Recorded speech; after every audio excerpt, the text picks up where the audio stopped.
E eu queria muito ser diretora. Só que o Ronaldo conhecia o meu trabalho, mas ele viu quanto eu era difícil. Nossa, ele confiava no meu trabalho, mas mesmo confiando, ele nunca tinha me visto atuando como uma boa líder, porque eu tinha sido gerente, mas não tinha sido uma boa gerente. Logo depois de subir na gerente de novo, fui boa, mas não fui uma excelente gerente. Apesar de ter ganhado até medalha e tal na época, não foi um excelente. Então, assim, ele confiava, eu acho que mais assim, no carinho que sempre sentiu por mim. Porque eu vi Não, mas eu sempre achei você muito competente. Só que era difícil de lidar com você. Era muito difícil de lidar. E foi engraçado que assim, e aí eu insistia para ser diretora, na época tinham 6 diretores da Marista, né, pedi várias vezes para ser diretora da Marista, 6 ou 7, chegou a 7. Os meninos falavam assim, olha, não tem cadeira, não tem como, não tem mesa, não tem lugar. E aí logo depois contratavam outro diretor e aí que eu ficava pau. E assim, eu já não era uma pessoa difícil de lidar, os meninos tinham que lidar com o meu choro, com a minha raiva, assim.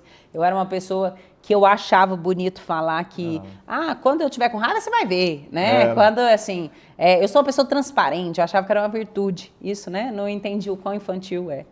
E aí eu demonstrava todas as minhas emoções, que eram todas oscilando, né? E meu esposo me dando suporte em casa. E aí quando foi no final, a gente tentou em umas agências para que eu fosse diretora, tive conflito com sócio. Hoje vejo que muita parte por minha causa mesmo. Na época eu achava que era culpa de todo mundo mesmo. E aí culpava todo mundo. E aí depois tentei entrar em outra agência, da My Broker mesmo, não deixaram. E eu fiquei, eu lembro, 4 dias, você não deixou eu sair. Mas assim, eu não tinha cadeira para ser diretora, né? Eu ainda tinha um título, mas eu não tinha cadeira.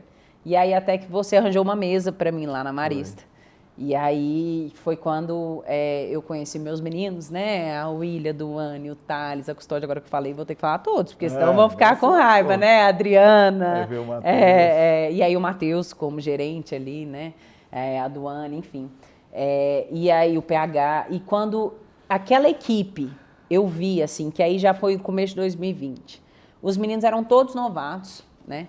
Mas eu vi a vontade que eles tinham de fazer acontecer. E eu tinha demais, Ronaldo. O pessoal que veio de fora, né? Veio do Pará. Veio do Pará, veio de Caldas. De Caldas Novas, veio de outras cidades. Isso também fazia uma diferença, né? Assim, fez uma diferença enorme. Porque era aquela mesma circunstância que eu contei aqui. Eles não tinham outra opção, eles tinham que fazer dar certo. E eu achava engraçado, Ronaldo, porque eles acreditavam. Oportunidade do plano B. Eles acreditavam em mim, no Matheus, sem a gente ser nada. Eles acreditavam no que a gente falava. E a gente só tinha direito, a agência Marista hoje, que eu sou sócia lá, né? É muito grande, mas a gente só tinha direito a uma mesa. Então a gente não tinha espaço. Não porque só tinha direito, tinha espaço. Muitos diretores lá, né? Eles acreditaram, e aí veio a pandemia. E eu falei, cara, foi quando Deus começou a me tratar. Eu percebi o quão imaturo eu era, né?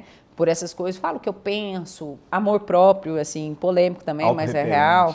Era uma pessoa totalmente autorreferente. Ouvi a vida inteira que eu tinha que ter amor próprio e não entendi o quanto o amor próprio, se existisse um significado dele no dicionário, seria egoísmo. Vi isso nitidamente em muitas coisas, porque eu queria que o Ronaldo acreditasse em mim, sem eu nunca ter provado nada ali como diretor. Por mais que você sabia que eu tinha competências, queria que o Leandro acreditasse, queria que o mundo visse, assim, como se o mundo me devesse um favor. E eu sei que eu já tinha ajudado bastante o Ronaldo, mas não se compara com o que a My Broker e o Ronaldo tinham feito na minha vida. Mas eu achava que a conta era inversa, né? O Vitor, nossa, nem se fala do Vitor.